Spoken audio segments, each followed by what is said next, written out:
Makasimba chene mabi yangu tinokutambirai kunhau manoko dzatinobuditsa mazuva ese kubva musi womuvhuro kusvika musi womugowera. Nyasi zuva nderechina mwedzi unowandira. Nyasi kwai izuva rinorangarirwa kunyora kunoita wasingaoni.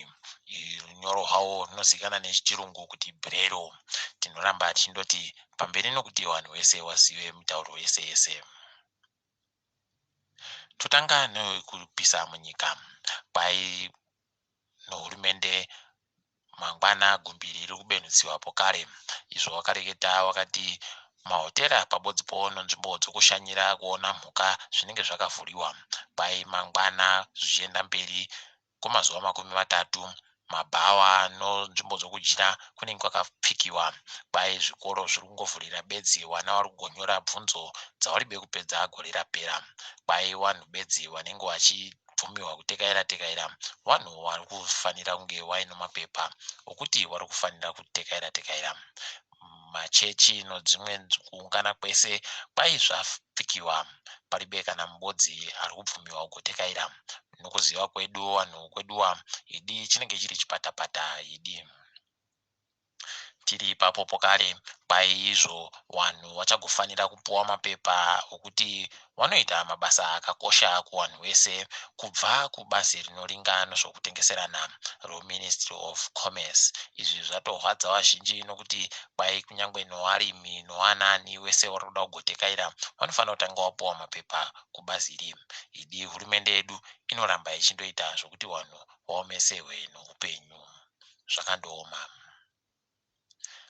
Kwedu nokwamutoko Nyasi kwatuhwa mutongo munyaya yomunhu anonzi Stephen Chingosho uyo akaba foni patsaona yakaitika yakaparadza vanhu 11 iya. Iyi tsaona yakaitika zuva ro20 mwedzi waZvita yakasiya vanhu vese vakaita kupindiwa nechando. Iye ndopaakaita mano okuenda kobira vanhuwo foni. Apuwa mutongo wokuti abhadhare mari inoita zviuru 15 kana kuti ogara mujeri mwedzi 6.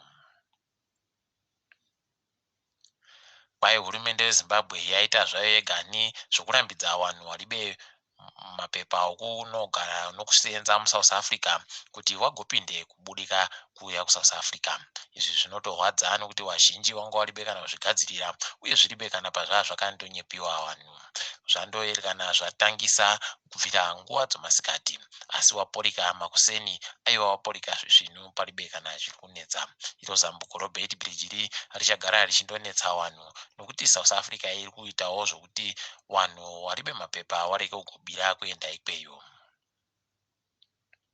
Paino mapurisa wadzinga wambomisa basa wakuru hokamba yopamatapi yopambare nokuda kwezvakaitika zvokupemberera kwemhemberero dzakaitiwa musi watakapinda mugore dzva.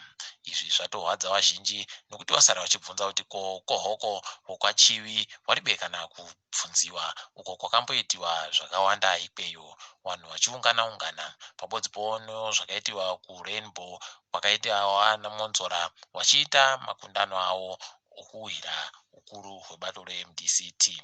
Paribe kana mubodzi agopindura ipapo.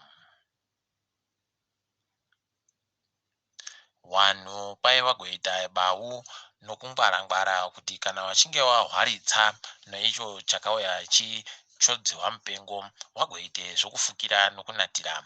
Izvi kwai vanhu vanofanira kugoseenzesa zvinomwero mishonga nomidzi yechivanhu. Kwai mishonga nomidzi yechivanhu iyi yagara ichindoseenzesiwa kurwisana nezvimwe zvakawanda dai yaramba ichindoita kuti vanhu vaite zvisvinu. Anenge aporawo nayo aiwa tinofara nazvo.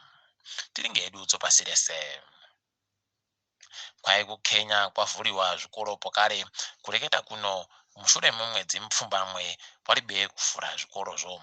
Izvi zviri kudaro asi dziwa mupengo richindoripo kuti heno kuti wakuru wenyikayo vari kugofungei nezvazvo.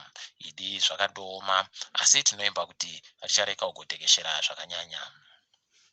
Matarodzi mhosva kuBritain kwai agoreketa iwo kuti munhu anonzi Julian Assange uyo akaita basa rokufumura zvifumurwa zvakaitika kuAmerica arege kuendesiwa kuamerica kotongerwa rufu ikweyo. Tinoramba tichindoti pamberi ino kusunungura nyaya dzinenge dzakadari. Nyika yoIran kwaiya kuti iyo ichabhadhara vanhu mari inoita madhora zviuru 150 kuamerica kuvanhu vese vakapfihwa mundege yakagwisiwa nawo vokuiraniwa iri yokuukraine. Izvi zvinotofadza, asi tinoimba kuti ramangwana vachagoita tuzvinhu kudarika ipapa. Takadaro mabi angu togumira pano. Ndini wenyu mhandu wevo Nhau.